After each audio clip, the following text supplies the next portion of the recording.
Fala pessoal, Felipe aqui. Neste vídeo vou mostrar para vocês como realizar operações de processamento de imagens utilizando o Python. Essas operações são muito importantes quando a gente está trabalhando com projetos de visão computacional, como por exemplo reconhecimento facial, detecção de objetos. Então vamos para a tela do meu computador.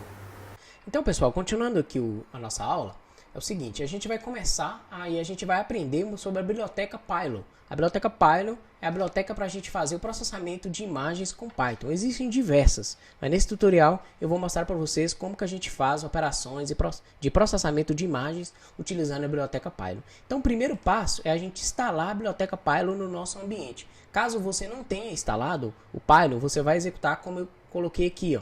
Coloquei aqui nessa célula o pipe install Pylon. Para quê? Para a gente executar o pip, que é a ferramenta de instalação, o pipe, que é a ferramenta de instalação do Pylon, tá? E como que a gente instala isso? Eu estou aqui no Google Colab, então para mim instalar o Pylon no meu ambiente, eu vou executar exclamação, pipe, install, Pylon, que é a minha biblioteca que eu quero instalar, tá bom? Então, se você não tem instalado ainda o Pylon, você tem que executar essa célula aqui para você instalar o Pylon. E aqui, logo em seguida, eu vou instalar aqui, e logo em seguida a gente vai ver que uma vez que eu instalei o Pylon, então já fiz a instalação anteriormente, então aqui já me retornou requirement, já foi satisfeito, ou seja, a biblioteca já está no meu ambiente aqui no Google Colab, tá bom? Então, uma vez que eu instalei o Pylon, agora eu preciso fazer a importação da biblioteca para a gente continuar trabalhando. Só que nessa importação a gente tem um detalhe interessante aqui, que eu instalo a biblioteca Pylon, depois eu vou importar a biblioteca Pure.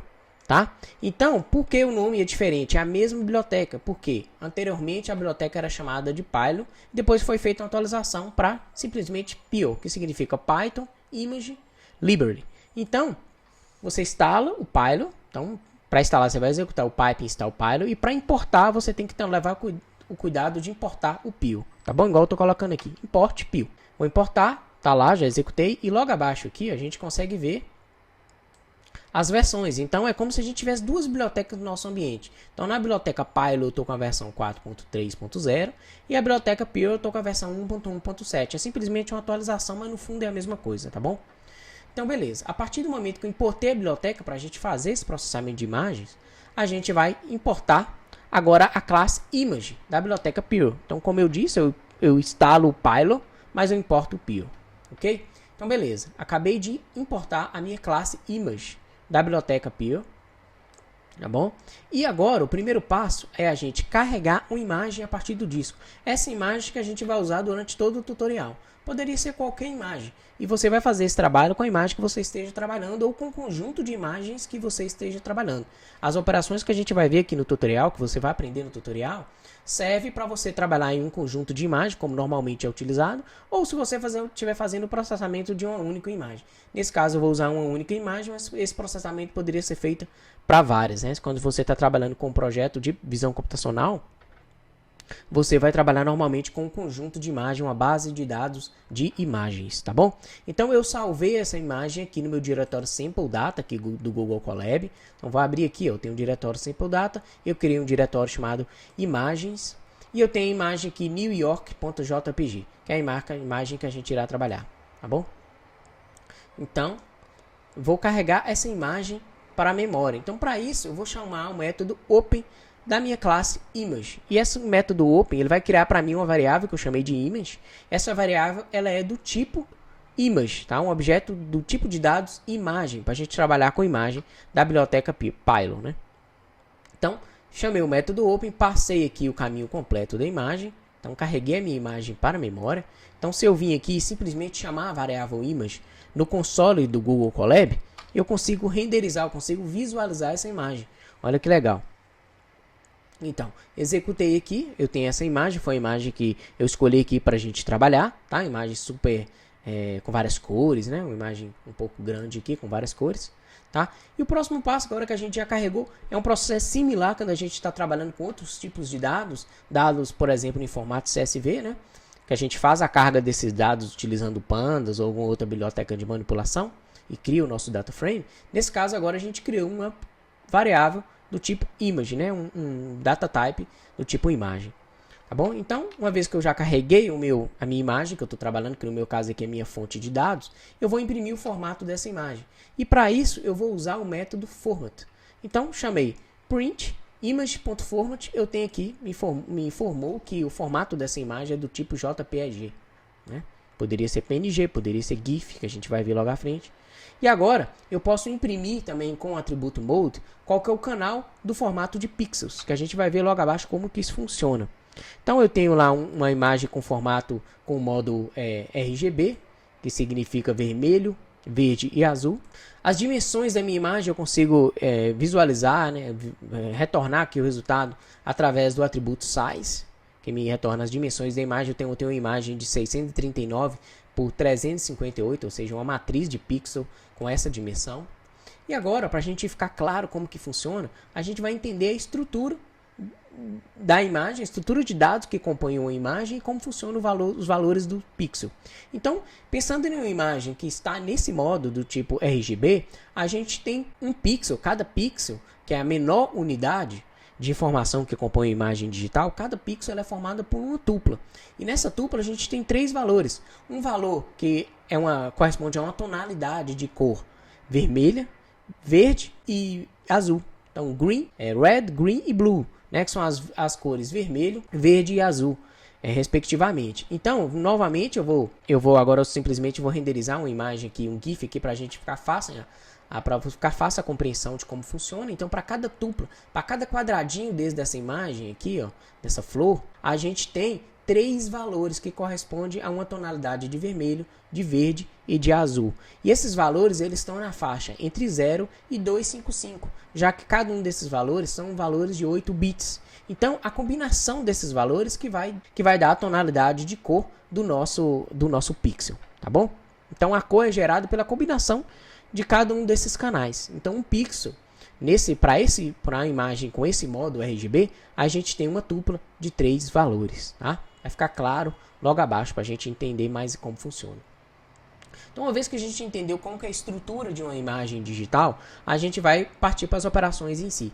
Então, para a gente trabalhar com dados do tipo imagem, nada mais é que a gente vai conhecer aqui são matrizes. Tá? E para a gente trabalhar com matriz, a gente tem a biblioteca NumPy do Python, que é uma biblioteca muito famosa para isso. E a gente vai ver como que converte essa imagem, esse arquivo de dados em formato de imagem digital, em arrays NumPy, em matrizes NumPy, para a gente fazer os processamentos, tá? E trabalhar com Data Science. Então, o primeiro passo, eu vou importar algumas bibliotecas para a gente fazer a visualização. Então, eu estou importando aqui a classe Image da Matplotlib e a classe PyPlot também da Matplotlib, que serão úteis para a gente renderizar, para a gente plotar os nossos dados vindo do array NumPy no formato imagem. Então, agora que eu já importei as bibliotecas, eu vou carregar uma imagem como um array NumPy. Agora, a gente viu anteriormente que a gente carregou um arquivo de imagem e criou uma variável do tipo image. Então, a gente criou uma variável com data type image. Agora, nesse caso, eu quero carregar essa imagem não como tipo image, e sim carregar uma imagem digital a partir do disco para um array NumPy, ou seja, convertendo para um array NumPy que eu chamei de data. Então, para isso, eu vou chamar o método imRead e passar o caminho completo da imagem aqui. E armazenei na variável data. Então, uma vez que eu já carreguei a imagem, agora não como um objeto image, mas e sim como um array NumPy, ou seja, como um data type do tipo array, eu vou imprimir esses dados para a gente ver. Chamei print data. E tá lá. A gente tem aqui todo o array NumPy que é usado para renderizar essa imagem que corresponde a essa imagem. A gente tem aqui, ó, a gente pode observar que para cada unidade a gente tem três valores. Primeiro aqui, 148, 188, 188, que corresponde às tonalidades das cores que como eu disse, vermelho, verde e azul. Então, esse primeiro valor aqui, ó, é o valor de uma tupla, ou seja, correspondente a um pixel. O segundo pixel e assim por diante, tá?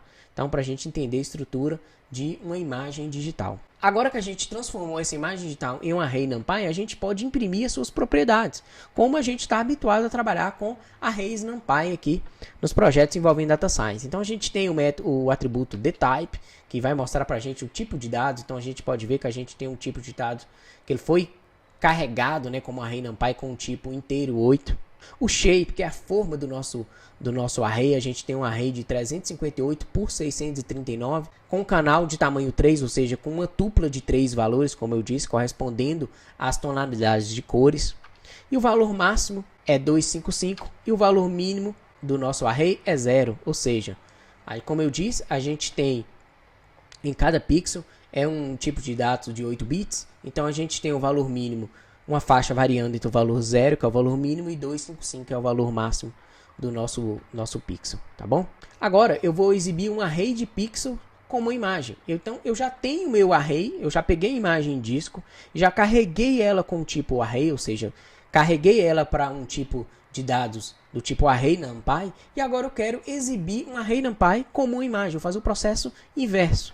E para isso eu vou usar a biblioteca, a classe pyplot do matplotlib e o método imshow para me renderizar um array numpy agora como uma imagem digital, tá? Como se eu estivesse plotando um gráfico normal, né? Só que eu estou passando para os dados do meu gráfico o meu array numpy e renderizou aqui para a gente essa imagem. Olha que legal, tá bom? Com o método imshow. E o próximo passo agora é eu converter o array de pixels em um objeto image_pylon. Então agora voltando ao processo anteriormente, eu já carreguei uma imagem digital para um array numpy, ou seja, eu tenho um array numérico de dados numéricos, array numpy. Agora eu vou converter esse array numpy em um objeto image do tipo da biblioteca Pylon, né? Então eu vou ter que voltar anteriormente ao nosso primeiro exemplo, que é um objeto do tipo image. Então para isso eu vou chamar a minha classe image e vou fazer essa conversão. Vou chamar o método fromArray e vou passar os meus dados. Vou passar o meu array numpy que eu criei, que eu chamei de data. E vou armazenar na variável chamada image2. Então estou fazendo a conversão de um array numpy para um objeto do tipo image. E se eu verificar o tipo da minha variável image2, está lá. Eu tenho uma variável do tipo image da biblioteca Pylon. Ok? Então a gente já viu essa conversão de objeto do tipo image, array numpy, renderizamos um array numpy como imagem e novamente fizemos a conversão do array numpy para um objeto do tipo image, para a gente entender essas diferenças desses tipos de dados, que é muito importante. E novamente eu vou fazer uma conversão agora de um objeto do tipo image para um array numpy para a gente fazer alguns outros processamentos. Olha que legal. E para isso, se eu tenho agora um objeto do tipo image e quero fazer uma conversão para o tipo array numpy, eu também posso usar a biblioteca numpy e especificar o método asArray para fazer essa conversão. Então para isso eu vou importar o método aqui asArray, vou carregar a minha imagem do disco novamente, mas agora utilizando o método open da minha classe image, ou seja, carreguei do disco para a memória e gerei uma variável do tipo image, e agora eu vou usar o método asArray para fazer essa conversão de uma variável do tipo image para um array numpy que novamente eu chamei de data, tá bom? Então a gente ficou convertendo de um lado para o outro, de um tipo de dados para outro, para ficar claro como que são objetos diferentes e o que você pode fazer com cada um dos objetos. Então, para finalizar, se eu imprimir os atributos do array, eu tenho lá o tipo de dados, mais uma vez, inteiro 8, e com a forma com shape de 358 por 639 e com um canal de 3 valores em cada canal, né, com o nosso modo. Agora, que a gente já fez todas as conversões de tipos de dados, uma operação muito comum, a gente pode fazer alterações em uma determinada e a gente precisa salvar essa imagem em disco, a gente vai usar a biblioteca, o método save da biblioteca image. Então, uma vez que eu fiz minha manipulação na imagem e eu quero salvar essa imagem em disco, eu vou executar o método save. Então, chamei a minha classe image, chamei o método save, especifiquei aqui a localização desse arquivo em disco e, por fim, ainda especifiquei o parâmetro format para me especificar qual formato essa imagem será persistida em disco. Então, vou executar aqui, e a gente vai ver que se eu voltar aqui no meu diretório sample data, eu não vou conseguir renderizar a imagem aqui, que eu estou no Google Colab, né? Eu for em image, eu tenho lá a imagem que eu acabei de criar, newyork.png, tá? Que eu mandei salvar o meu arquivo do tipo PNG. De forma similar, se eu quiser salvar do formato GIF, eu também faria a mesma coisa, simplesmente especificar o formato GIF aqui no parâmetro format, tá? Mais uma vez, chamando a classe image, especificando o método save. Se eu voltar aqui, para visualizar o diretório image aqui, eu tenho lá a minha variável, eu tenho a minha imagem também agora no formato GIF, tá? Salvei ela em um outro formato diferente. Então, vou agora carregar a imagem, né? Se eu salvei ela no formato GIF, eu vou carregar ela, chamei ela de image 3 e eu quero imprimir o formato para ver se está tudo certinho. E tá lá. Ele me retornou aqui falando que o formato da minha imagem agora é do tipo GIF, tá bom? Que é a imagem que eu converti e salvei em disco, tá bom? Agora, uma operação muito comum quando a gente está trabalhando com imagens, com com técnicas de processamento de imagem, é a gente trabalhar com imagens em escala de cinza. Imagens com escala de cinza, a gente tem uma perda de dados, porque a gente perde as informações coloridas. A gente simplesmente vai ter intensidade de preto e branco. E tem alguns métodos, tem alguns algoritmos, tem alguns processos que exigem que a gente trabalhe com imagens em escala de cinza, tá bom? E para a gente fazer essa conversão é super simples. Eu vou chamar aqui a minha classe Image, mais uma vez, a classe da biblioteca Pylon, que a gente está utilizando para fazer o processamento de imagens. Por fim, vou chamar o método Convert e vou especificar que o modo de conversão é igual a L, ou seja, eu vou converter a minha imagem em escala de cinza. Então, chamei o método Convert, armazenei na variável image_cinza, e se eu executar a imagem image_cinza no console do Google Colab, eu tenho aqui a imagem agora em escala de cinza convertida. Então, eu tinha imagem colorida e agora eu converti ela para a escala de cinza. Se eu salvar, posso usar novamente o método save para salvar essa imagem em escala de cinza em disco. Então, para isso, eu chamo a minha variável image cinza, ou seja, o meu objeto do tipo image. Chamo o meu método save e especifico a localização do diretório aqui que eu chamei de New York_cinza para salvar a imagem em escala de cinza com o tipo JPG em disco, tá bom? A gente já viu aqui como que salva uma imagem em disco. O próximo passo, uma próxima operação muito comum também, é a gente fazer resize de imagem, ou seja, diminuir as suas dimensões, né? Gerar imagens com dimensões menores. E uma demanda muito utilizada é a gente criar thumbnails, ou seja, são imagens bem menores, em escalas menores, em dimensões menores. Então, para isso, antes da gente fazer o resize, eu vou verificar o tamanho da minha imagem aqui novamente com o atributo size. Então, eu tenho uma imagem lá, 639 por 358. E agora eu vou gerar uma thumbnail, ou seja, uma imagenzinha bem reduzida da minha imagem original no formato 100%, ou seja, eu especifiquei que o tamanho da minha imagem vai ter o formato 100%. Isso é muito importante quando a gente está trabalhando com dados do tipo imagem, onde a gente tem dimensões aleatórias, ou imagens que não tenha nenhum padrão, ou com pouco, ou em poucas imagens em um determinado padrão, ou nenhum padrão, e você tem que especificar uma dimensão padrão para você trabalhar, seja no seu método de processamento, seja no seu algoritmo. Então é interessante você aprender as técnicas de resize para transformar aquelas imagens para uma dimensão padrão, onde você vai padronizar a sua base de dados em uma determinada dimensão. Então, esse exemplo aqui é a criação de thumbnails, e eu especifiquei que eu quero uma thumb no formato 100%. Eu simplesmente chamei o método thumbnail, especifiquei a dimensão 100%, né, da minha classe image, e tá lá, quando eu renderizo aqui, chamo a minha classe image aqui no console do Google Colab, eu tenho aqui a imagem em uma dimensão bem menor, bem reduzida aqui. Então, gerei a minha thumbnail. E detalhe que, se a gente novamente verificar as dimensões, a gente não tem uma imagem com a dimensão 100% como eu especifiquei no parâmetro. Por quê? Porque o método thumbnail, por padrão, ele mantém o aspect rate, ou seja, ele mantém a porcentagem de dimensão para aquela imagem não ser distorcida, tá bom? Então ele não conseguiu, por padrão, gerar uma imagem 100%, ele gerou uma imagem 100 por 56, para que a imagem não fique distorcida. Mas caso você queira forçar isso, você tem que especificar um parâmetro. Então, para isso, eu vou carregar novamente a imagem, para a gente fazer esse teste. Carreguei a imagem em disco. Vou fazer o resize da imagem agora, ignorando o aspect rate. E para isso, como que eu faço? Eu não especifico mais o meu método thumbnail, e sim eu especifico o método resize, que ela irá ignorar o aspect rate e vai simplesmente gerar uma imagem com as dimensões que você passar por parâmetro. E nesse caso aqui, eu quero uma imagem no formato 200 por 200. Chamei de image resize, tá?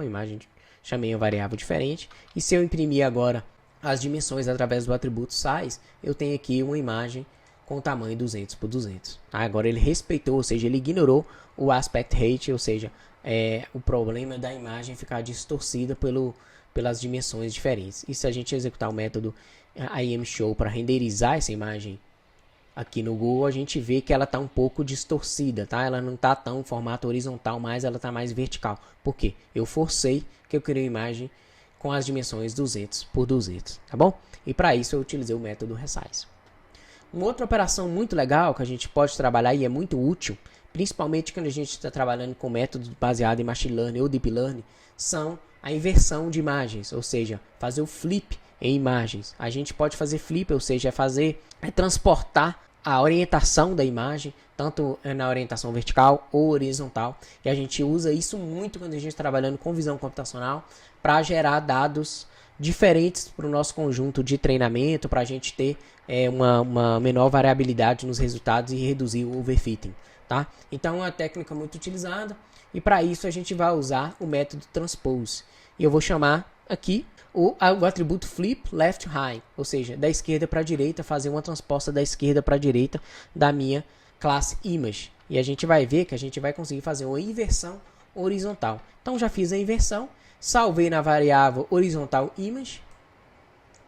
E se eu visualizar a imagem, a gente vai ver que nossa imagem está um pouco invertida, tá? Da esquerda para a direita ela foi invertida aqui, tá bom? Se a gente quiser fazer a inversão vertical, eu vou executar novamente o método transpose, só que agora eu vou especificar o atributo flip to bottom da minha imagem para fazer a inversão vertical.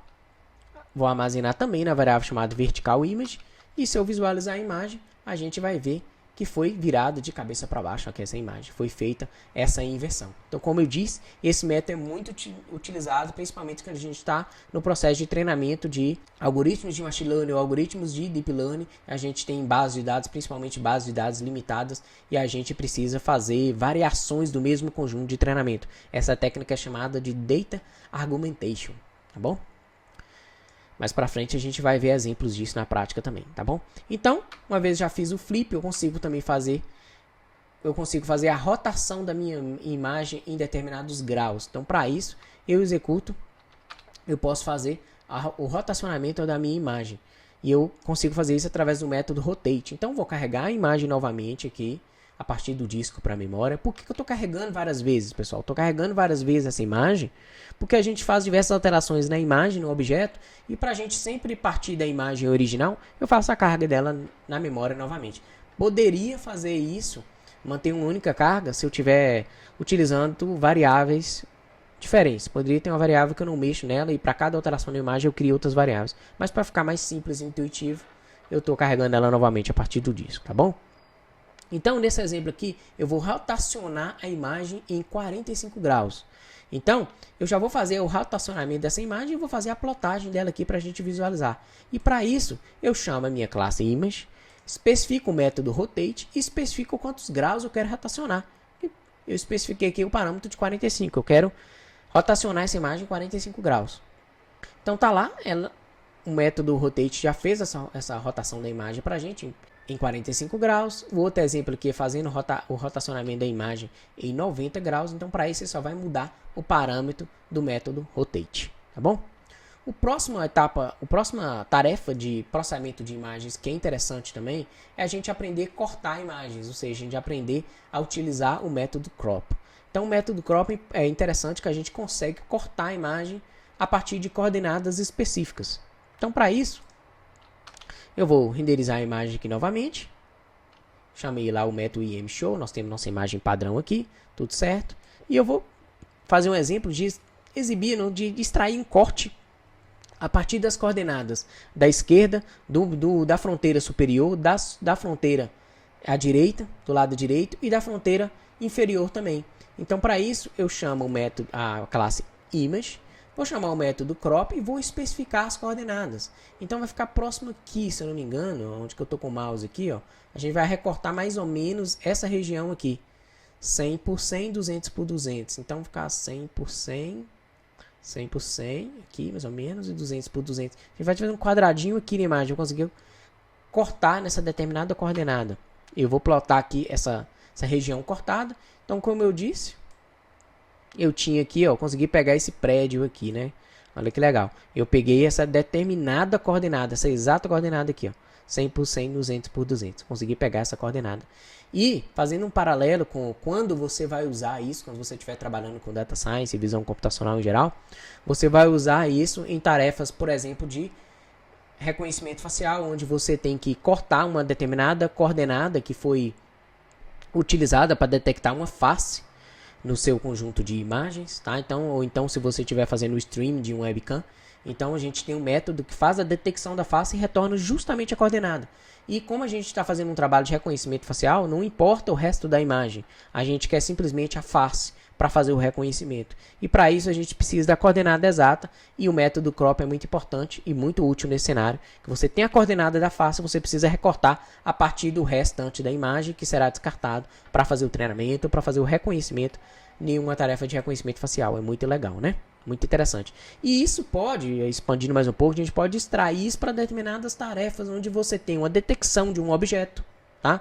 Então você tem um método que faz a detecção daquele objeto e você precisa extrair a coordenada exata de onde se encontra aquele objeto na imagem para você passar isso para o algoritmo fazer um treinamento ou para o algoritmo fazer uma detecção ou um reconhecimento, tá? Então o método crop são métodos, o método crop, o método resize, thumbnail, conversão de escala de cinza, são diversos métodos que a gente consegue, que são úteis, são base para a gente trabalhar com projetos que tem como tipo de dados o tipo de dados em image, né, ou imagens, trabalhar com conjuntos de dados baseados em imagem.